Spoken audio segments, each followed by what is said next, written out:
Hello, everyone. I'm back after a short break, and I'm sure that you missed me terribly. Um, Bit of an awkward silence there. But let's crack on here. I'm doing a second video today about narcissists and mirrors, and it's such a fascinating topic. This I think there are so many angles that we can look at, and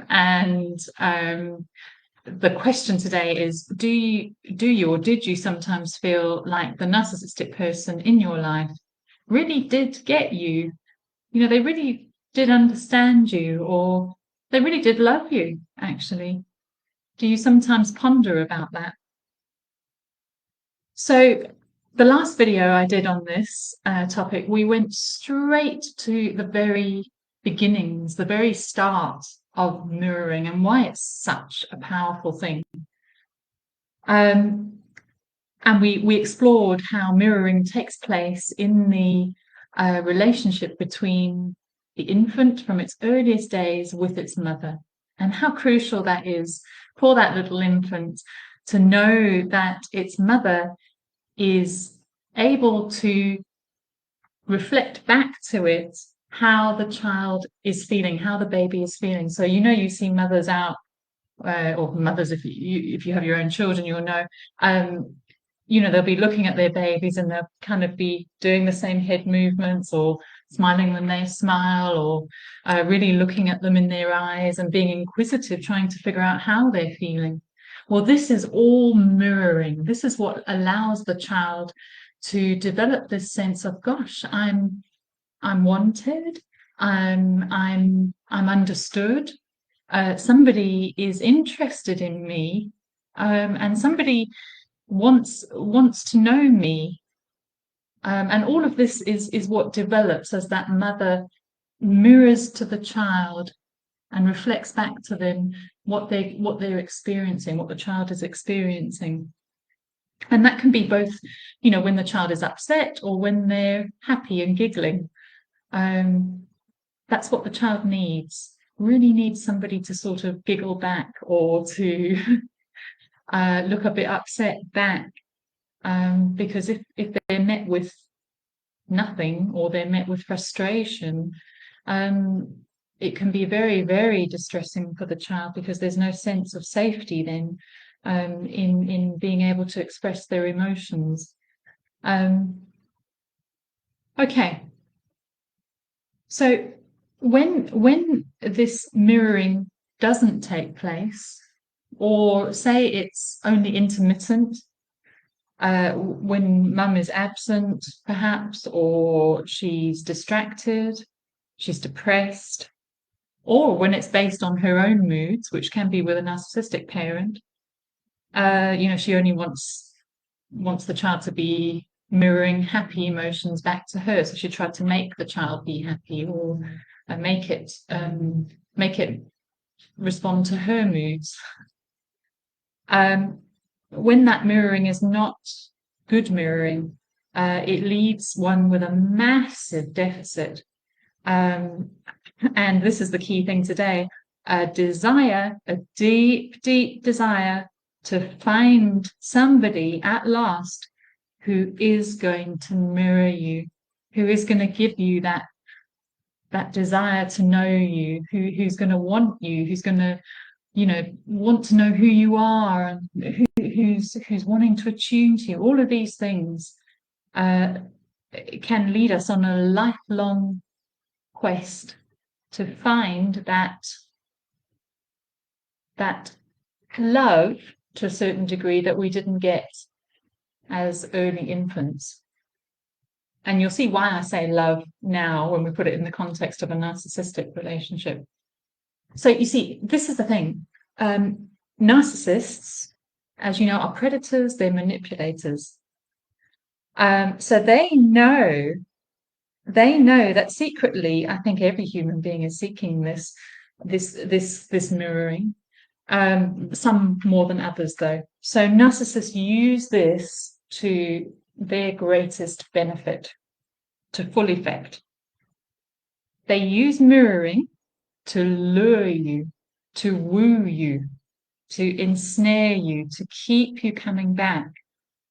You see, at the start of the relationship with a narcissist, it's like you're caught up in this electric magnetic attraction, and it's triggering all of those unmet early infancy mirroring needs. The need to be understood, the need to feel important to somebody, the need to feel desired, and like someone is really wanting to know you and love you. Someone is inquisitive about you and attuned to you and is wanting to meet your needs, not their own. And so this is what the narcissist does. They give you a mirror of yourself that reflects back to you: you are lovable, you are desirable, you are beautiful, you are cute, you are adorable, you are delightful. And you will find that you have never felt love like this before. It's all consuming. It's like a drug hit that's more powerful than many drugs. And what it does is, when you first get a taste of this, well, it's very, very hard to let that go then. It keeps you coming back and back. And as the narcissist keeps doing it to you, you fall more and more and more in under their power. Because what happens thereafter then, when the narcissist begins to remove that good mirroring, it creates the greatest pain, because it then causes that deep wounding, those traumas from childhood, from early infancy, to be re-wounded. You are re-wounded again. They're exposed, those wounds, and it's so painful. It's akin to being rejected and discarded by your mother. So that's why, when clients come to me and they say, look, I just can't keep going back. I just can't. I can't see. Logically, I get that he's not good for me, but I just can't stop myself. This is what it is. This is what it is. It's this mirroring that is the remedy, the fake remedy for healing those wounds of early infancy. But the thing is, it doesn't heal them.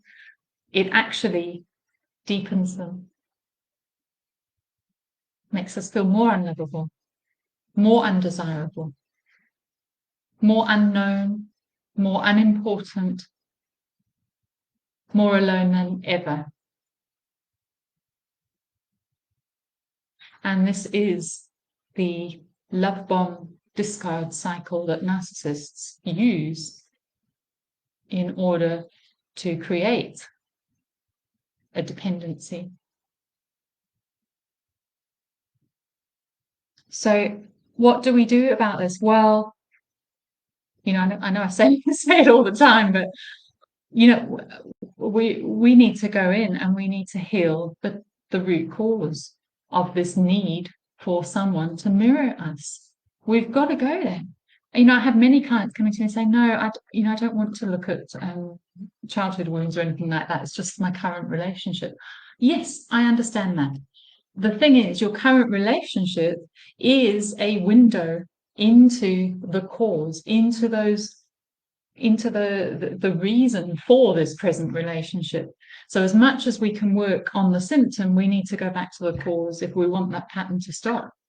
And we want to stop repeating it, because it doesn't matter if we come out of this relationship and don't do the inner work. We've still got this craving, this unmet need within us that will rise up again and urge us to find some kind of temporary fake relief.